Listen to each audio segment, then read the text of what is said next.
¿Qué crees que pasaba realmente en una batalla medieval? No me refiero a la versión del cine, con música épica y caballeros heroicos, sino a la verdadera, confusión total, miedo paralizante y un caos tan brutal que muchos morían sin haber tocado un arma. Nada de duelos honorables, nada de discursos inspiradores. Solo barro, gritos y desesperación. Si alguna vez pensaste que luchar en la Edad Media era glorioso, este video te va a borrar esa idea con sangre, sudor y vómito. Prepárate, porque lo que vas a escuchar no es apto para románticos. Antes de que siquiera comenzara el combate, ya estabas en problemas. Imagina estar de pie durante horas, apretado entre cientos de hombres igual de asustados, con la garganta seca, los músculos entumecidos y el estómago revuelto. ¿La señal para atacar? Probablemente no la escucharías. El tipo con el cuerno estaba bien lejos del peligro, a salvo, y tú estabas atrapado en una masa humana que temblaba más por nervios que por frío. El suelo era una trampa.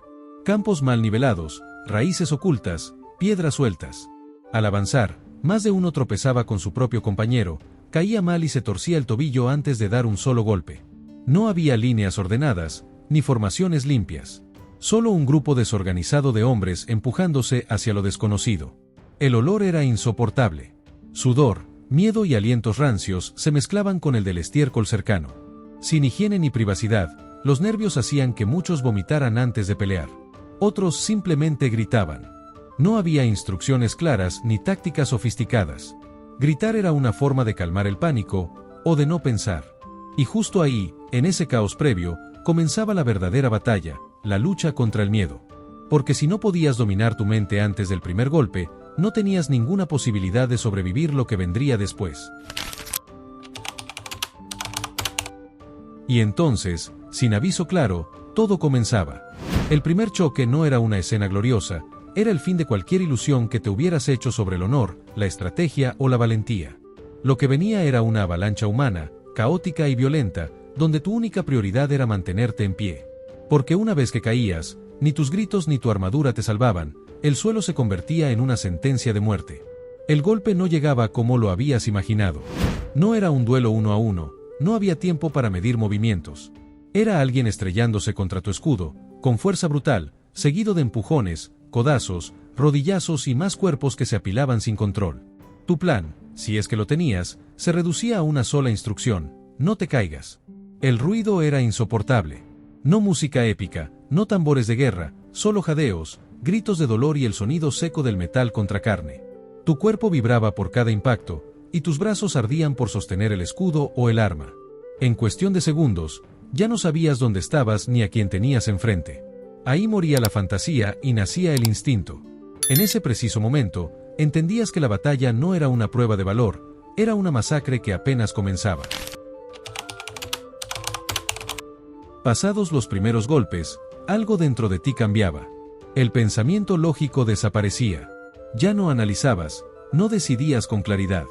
Tu cerebro se apagaba y el cuerpo tomaba el control, moviéndose por pura supervivencia. Golpeabas cuando algo se acercaba, te cubrías sin pensar. No diferenciabas entre estrategia y reflejo, solo entre estar vivo o estar muerto. El miedo no era puntual, era constante. Una niebla mental lo cubría todo, los gritos, los empujones, los golpes que venían desde direcciones imposibles.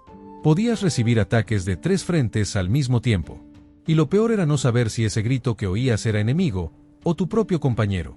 Las insignias, los colores, todo se desdibujaba en el lodo y la sangre. El caos no solo estaba afuera, también dentro de ti. Perdías la noción del tiempo y del espacio. Ya no sabías dónde estaban tus aliados, ni qué dirección era segura. Golpeabas primero, preguntabas después. Tu mente buscaba patrones, buscaba lógica, pero no había. Todo era reacción. Pura respuesta animal. Y si algo se movía hacia ti, lo atacabas. No porque quisieras, sino porque tu cuerpo ya no distinguía. Solo reconocía amenazas. En ese estado, la batalla dejaba de ser humana. Se convertía en un reflejo primitivo. Ya no eras un soldado. Eras una bestia que solo sabía una cosa: seguir con vida.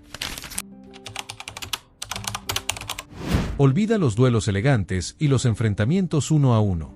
En una batalla medieval real, no había espacio para la caballerosidad. El combate era sucio, desordenado y absolutamente despiadado. Si veías a un enemigo solo, lo lógico no era retarlo, sino atacarlo con 3 o 4 compañeros al mismo tiempo. Porque en ese campo de muerte, lo único que importaba era sobrevivir, y la justicia no tenía cabida. No había espacio para grandes movimientos ni posturas heroicas. Estabas rodeado, hombro con hombro, y lo único que podías hacer era mover tu arma unos centímetros hacia adelante con torpeza. Espadazos amplios eran imposibles. Lo común era empujar, golpear con el pomo, con el escudo, o directamente con el cuerpo. A veces, la parte más mortal de tu arma no era la hoja, sino la empuñadura, que se usaba como martillo en técnicas como el murder stroke. Los golpes más letales no venían de frente. Llegaban de los costados, de la espalda, o desde arriba cuando alguien caía al suelo y era rematado sin piedad. La técnica brillaba por su ausencia. El combate era una coreografía rota y brutal, sin reglas, sin ritmo, sin piedad. El mito del guerrero noble moría en cada empujón. Porque ahí no luchabas por gloria. Luchabas para seguir respirando un minuto más. La armadura era símbolo de poder, sí, pero también era una maldición andante. Pesada, sofocante y limitante, te protegía de los cortes, pero no de lo que venía después, el calor, el cansancio extremo y el colapso físico. En medio del combate, con el sol encima y el miedo por dentro, estar cubierto por capas de metal era como pelear dentro de una olla a presión. El casco, diseñado para salvarte la vida, se convertía en una prisión. Apenas podías ver, respirar o escuchar. Cada minuto allí dentro elevaba la temperatura, y después de un rato, no sabías si el zumbido en tus oídos venía del enemigo o de tu cuerpo colapsando.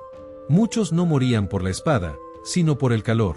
Se desmayaban, vomitaban o simplemente caían, y en el suelo, no había segundas oportunidades.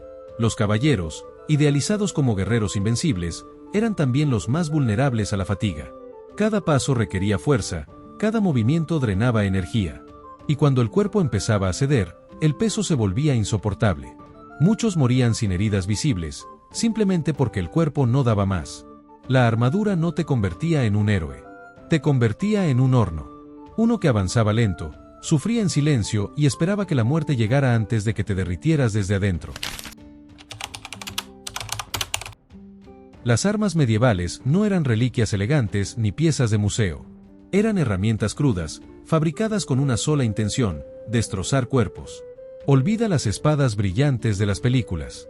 La mayoría de los combatientes usaba lo que tuviera al alcance, porque la realidad del campo de batalla era la escasez, no el lujo. Las hachas, por ejemplo, eran tan útiles como peligrosas. Podías aprender a usarlas en minutos, solo tenías que balancearlas con fuerza. Pero si se atascaban en un escudo, o peor, en un cuerpo, quedabas desarmado y vulnerable. Morir por intentar recuperar tu hacha era más común de lo que imaginas. Las lanzas eran las verdaderas protagonistas. Baratas, rápidas de producir y con un alcance superior. Pero en el desorden, también eran una amenaza para los propios aliados. Muchos murieron accidentalmente por una estocada mal dirigida de un compañero. Las masas resolvieron un problema que las espadas no podían: el avance de la armadura. No necesitaban penetrar el metal, solo aplastarlo. Eran simples, efectivas y brutales. Rompían huesos sin necesidad de cortar. Y luego estaban los campesinos, que llevaban palas, trillos, horcas, lo que encontraran. No eran menos peligrosos. Al contrario, su desesperación los volvía impredecibles. Morir a manos de un instrumento de granja era humillante, sí, pero en la batalla, lo único que importaba era cuál arma te mantenía con vida. Las heridas en una batalla medieval no eran rápidas ni limpias. Eran lentas, dolorosas y, muchas veces, silenciosas. No morías al instante con un golpe certero, morías mientras tu cuerpo se desangraba poco a poco, mientras el dolor te robaba el aliento y la conciencia se te escapaba como el calor por una herida abierta. La mayoría de los cortes no eran fatales, al principio. Pero sin atención médica real, incluso una simple cortada podía convertirse en una sentencia. Las armas no estaban hechas para herir con elegancia, sino para destrozar. Un golpe de masa podía dejar tu armadura intacta y aún así pulverizarte los huesos por dentro. Y si sobrevivías al golpe, venía el segundo acto, la infección. Las heridas se llenaban de tierra, sangre ajena y bacterias. Y sin antisépticos ni antibióticos, el tétanos o la gangrena hacían el resto. Muchos no sabían que estaban heridos hasta que sentían las piernas flojas, o notaban que la sangre no era del enemigo. Otros simplemente caían sin explicación, porque los daños internos, hemorragias, órganos reventados, no daban señales hasta que ya era tarde. Y no había médicos esperando. Solo compañeros improvisando con cinturones, dagas calientes o plegarias. La muerte no siempre venía gritando. A veces, llegaba despacio, sin advertencia, como un susurro entre el barro. Y nadie tenía tiempo de despedirse. Después de unos minutos de combate, el cuerpo seguía luchando, pero la mente ya no estaba ahí. El trauma no era algo que llegaba después de la batalla. Empezaba en medio del caos. La sobrecarga sensorial, gritos, golpes, confusión, desactivaba la capacidad de pensar con claridad. No sabías si la sangre que te cubría era tuya o de otro. No sabías dónde estabas. Solo que seguías golpeando. La mente humana no está diseñada para soportar ese nivel de terror continuo. Muchos soldados entraban en un estado disociativo, su conciencia se separaba del cuerpo. Actuaban por reflejo, sin recordar lo que hacían. Horas después, no podían explicar cómo habían sobrevivido. Era como si hubieran visto todo desde fuera, como espectadores de su propia lucha. Esa desconexión era una forma de protección. El cerebro prefería apagar ciertas funciones antes que colapsar por completo. Pero tenía un precio. Los soldados perdían la capacidad de distinguir amigos de enemigos. Golpeaban lo que se moviera, reaccionaban al más mínimo estímulo. No por maldad, sino por instinto. Cuando todo terminaba, algunos simplemente se desplomaban, no por heridas físicas, sino porque la mente no aguantaba más. Y los recuerdos, cuando volvían, no lo hacían como historias claras, sino como fragmentos confusos, gritos, miedo, sangre, y una sensación persistente de que algo dentro de ellos se había roto para siempre. La imagen del guerrero que lucha hasta el último aliento es una fantasía.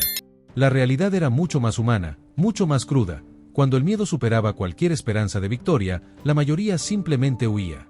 Y no por cobardía, sino por instinto. Quienes sobrevivieron no lo hicieron por valentía, sino porque supieron cuándo correr. Hasta el 40% de los soldados desertaban antes del punto máximo del combate. Sabían que quedarse era casi una condena. Para ellos, la vergüenza era secundaria, lo importante era volver a casa. Había un dicho entre los campesinos: el cementerio está lleno de héroes. La taberna, de los que corrieron a tiempo. Huir no era fácil. Con armadura, cada paso pesaba el doble. El terreno embarrado no ayudaba. Algunos fingían estar muertos, otros se escondían bajo cadáveres o en arbustos. Había quienes suplicaban clemencia o se camuflaban entre los enemigos. La supervivencia no era gloriosa. Era sucia, desesperada e incluso humillante. Pero era vida. Los caballeros, atados a su honor, tenían menos margen. Muchos murieron por negarse a escapar. Pero los soldados rasos, los que no tenían títulos ni tierras, sabían algo que los libros de historia ignoran: el valor no está en morir de pie, sino en saber cuándo es mejor seguir respirando. Aunque sea con miedo. Aunque sea corriendo. Cuando la batalla finalmente terminaba, no había aplausos, ni vítores, ni abrazos de celebración. La victoria no se sentía como un triunfo. Se sentía como estar menos muerto que los demás. Si seguías de pie, si tus brazos todavía respondían y tu corazón no había reventado del miedo, eso era suficiente.